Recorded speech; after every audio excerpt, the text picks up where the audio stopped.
Adela Jiménez de Santiago, Panama. La vallée du suicide en enfer et ma nouvelle vie en Christ. Année 2001. Je suis née dans une famille à problème, où j'ai grandi en étant témoin de bagarres et d'agressions physiques entre mes parents.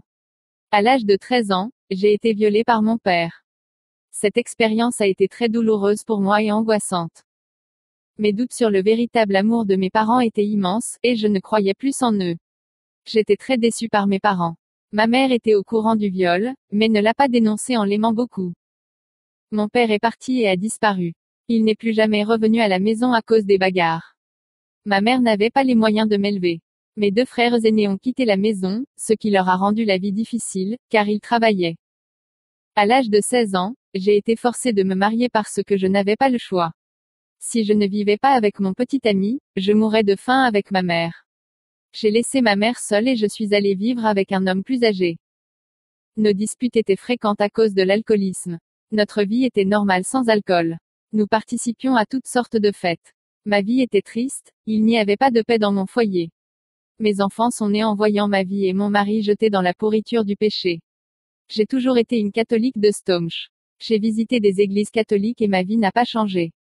Je me suis prosternée devant l'image de Jésus et lui ai demandé de changer ma vie.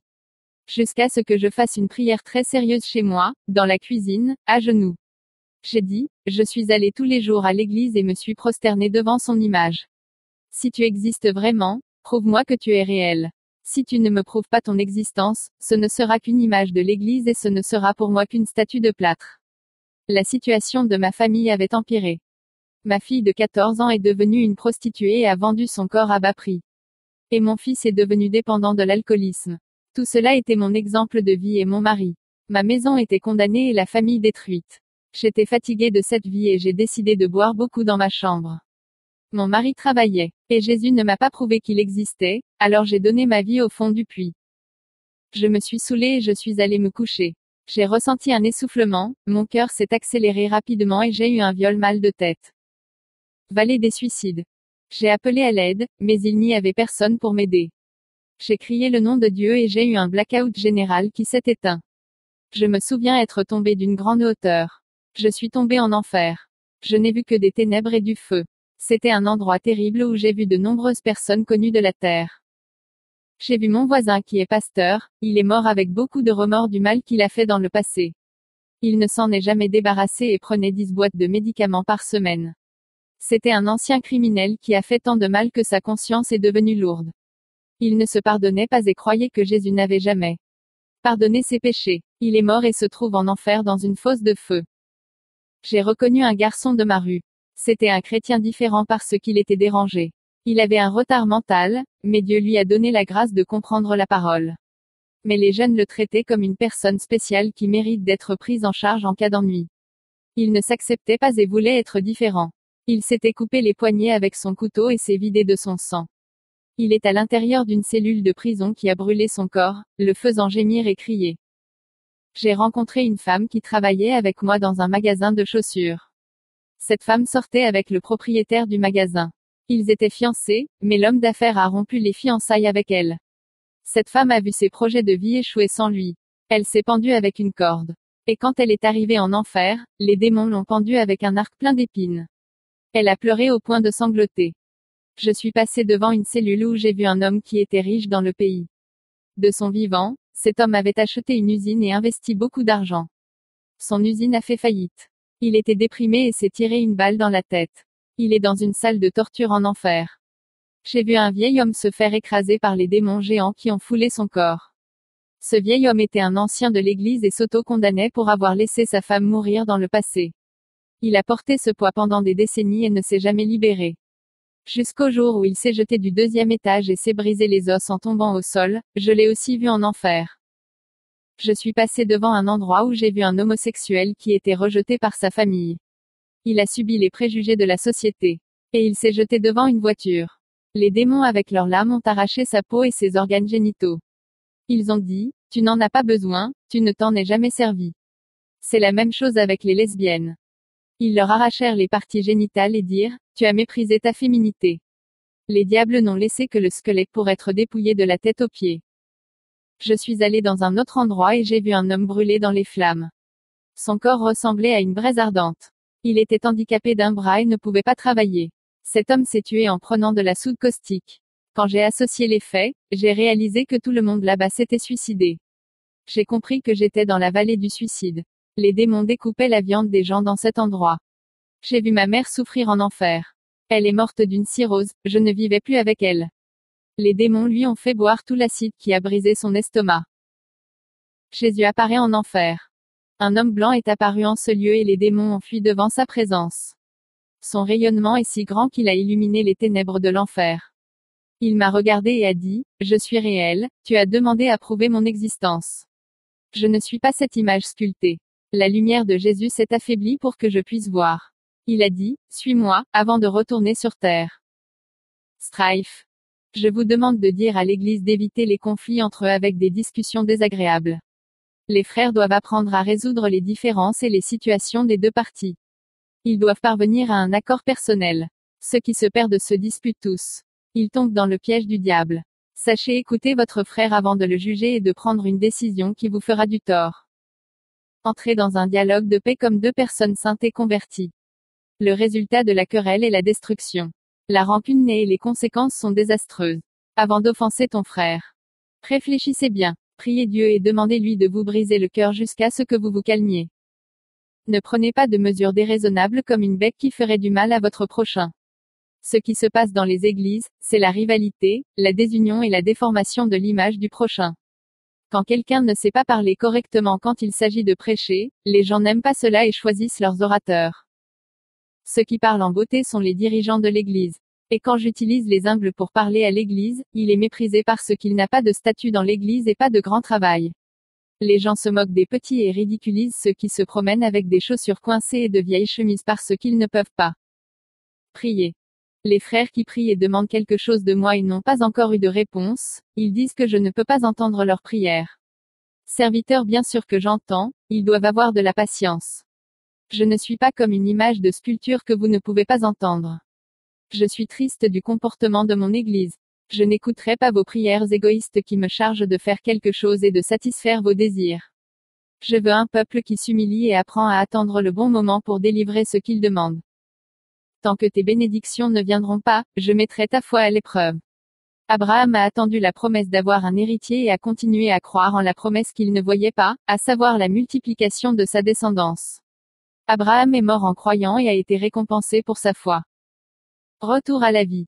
Je te donne une dernière chance. Jésus m'a sorti de l'enfer et m'a ramené à la maison.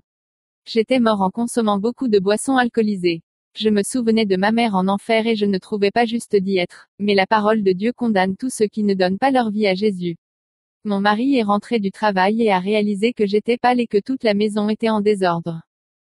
Je n'avais jamais quitté la maison dans cet état. Mon mari, voyant cette situation, m'a demandé si j'allais bien. Je n'ai rien dit au sujet de mon enlèvement. Il a compris que j'avais peur et que j'étais différente.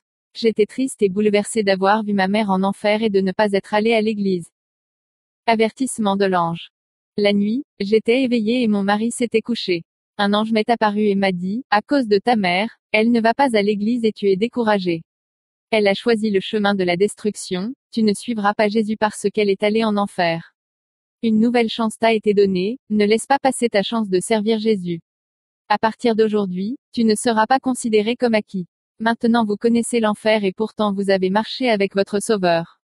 Combien de personnes sont en enfer et demandent une occasion de faire le travail? Souviens-toi que tu es mort ivre sans connaître la parole et que tu es descendu en enfer en étant sauvé par ton Dieu. Si tu ne restes pas sur le chemin de Jésus, tes jours seront abrégés sur terre et tu n'auras plus jamais une telle chance. L'ange me réprimanda et disparut. Le lendemain, j'ai visité une église évangélique. Lorsque le pasteur a lancé l'appel dans l'église, j'ai levé la main et suis allé devant l'autel pour donner ma vie à Jésus. Le berger a prié pour moi et je l'ai rejoint. Mon mari, qui n'est pas chrétien, n'aime pas cette nouvelle vie. Je ne sortais plus avec lui pour boire. Il a commencé à me persécuter et à m'humilier. Tous les jours, il se disputait avec moi. Mes 2 fils. J'ai suivi son chemin. Un jour, mon mari est rentré ivre à la maison et m'a agressé physiquement, laissant une marque sur mon visage. J'ai fait mes valises et je suis allée chez une sœur de l'église qui m'a soutenue. Chaque jour, il se présentait à la porte de la maison de la sœur qui m'accueillait et nous menaçait tous les deux. Elle est célibataire et ne m'a soutenue pour rester chez elle qu'à cause de mon entreprise. J'ai fini par la mêler à mes problèmes et mon mari était également en colère contre elle. Satan a essayé de tuer mes forces spirituelles, a bombardé mon esprit de pensées négatives. J'ai ressenti du désespoir, du découragement, et mes problèmes m'ont même éloigné de la présence de Dieu, même si j'étais à l'église tous les jours. J'étais faible et je ne priais plus au moment où je pensais à renoncer à servir Dieu. J'étais déjà déprimée, mais je me suis souvenu de l'avertissement de l'ange qui m'a dit de ne pas abandonner. J'étais meurtrie et meurtrière. J'ai crié et pleuré aux pieds de Jésus. Des hommes célibataires de mon église ont profité de la situation et voulaient un engagement sérieux pour m'épouser. L'un d'eux m'a dit que je ne méritais pas un tel homme pour être heureuse et que je devais réorganiser mon mariage avec un homme de Dieu. Rien ne m'interdisait d'épouser un serviteur de Dieu car je n'étais pas mariée légalement, je vivais seulement avec le père de mes enfants. J'ai longuement réfléchi à l'idée de vivre avec un homme de Dieu et de me marier pour faire le travail. La nuit, le même ange m'est apparu et m'a dit, n'épouse pas une autre personne, Dieu fera une grande œuvre dans la vie de ton mari et montrera à ceux qui se moquent de toi qu'il est leur Dieu. L'ange a disparu, mais une forte onction est restée dans ma chambre. Avant je n'avais pas la force de prier au milieu de tant de pression psychologique de la part de mon mari. J'ai commencé à adorer Jésus dans les jours de mes difficultés qui m'affaiblissaient tellement et me faisaient me détourner de Dieu. Maintenant, les difficultés me rapprochaient de la présence de Dieu. Ma devise était de m'agenouiller par terre et de gagner la bataille spirituelle avec les mains levées. Mon mari désolé était à la porte de la maison de cette sœur et m'a demandé de lui pardonner, il m'a demandé si je voulais retourner à la maison. Il a dit que nos enfants avaient le mal du pays. J'étais réticente à y retourner, j'avais peur que ce soit un piège pour qu'il me tue. Dieu a utilisé un serviteur de l'église et a dit, va, mon serviteur, ne crains pas, je suis avec toi et j'ai déjà fait le travail dans son cœur, retourne à ta maison. Je suis revenue et me suis réconciliée avec mon mari. Il avait arrêté de boire et avait commencé à aller à l'église avec moi.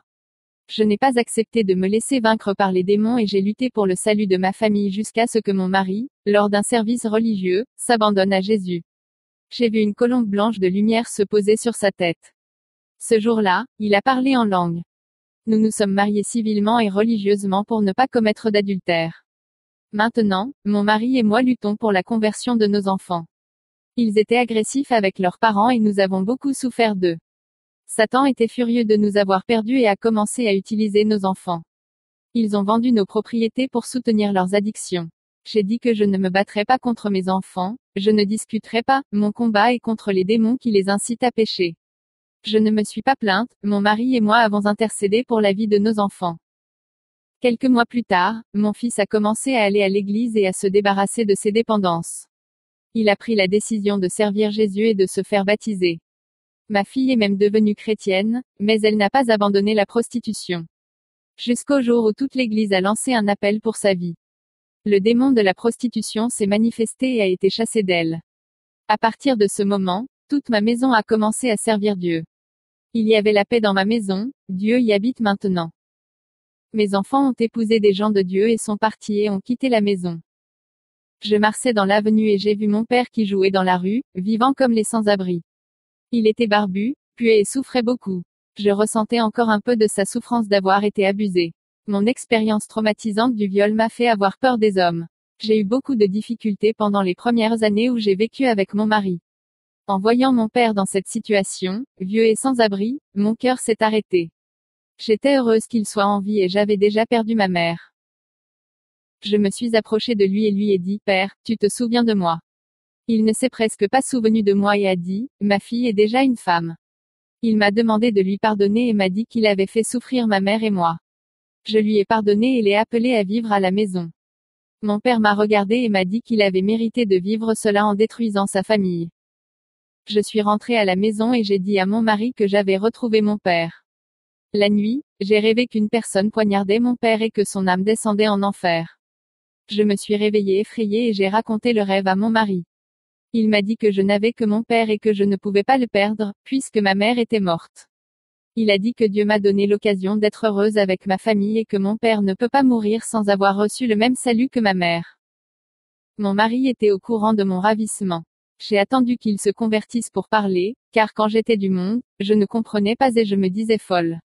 Je vous ai raconté mon témoignage à l'église. J'ai fait venir mon père pour vivre à la maison. Il a pris une douche et s'est rasé et mon mari lui a acheté de nouveaux vêtements. Nous lui offrons notre amour et notre soutien. Mon témoignage vous a fait croire que Jésus change. Il s'est converti grâce à mon changement et a commencé à se réunir dans notre église. Jusqu'au jour où il s'est endormi et ne s'est plus réveillé. Il était en paix et très reconnaissant de ce que nous avions fait pour lui. L'église a assisté à ses funérailles.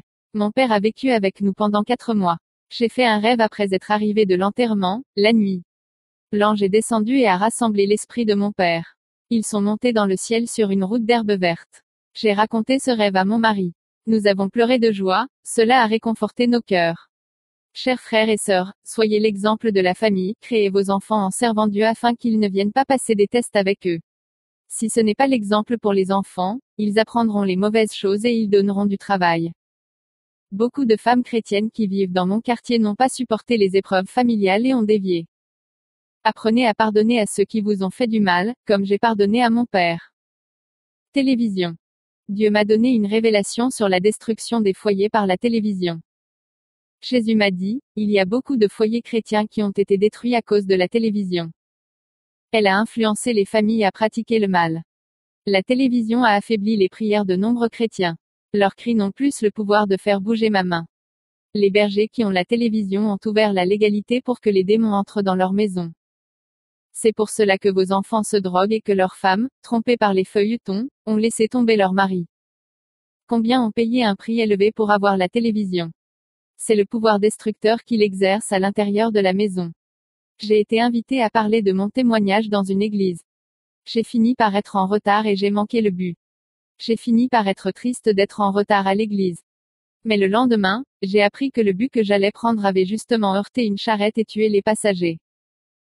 Gloire à Dieu pour la délivrance sont des choses qui vont mal avec nous parce que vous savez ce qui va se passer là-haut, il sait l'avenir, il est omniscient. Je veux laisser la paix du Seigneur Jésus à tous ceux qui entendent ce témoignage. Amen.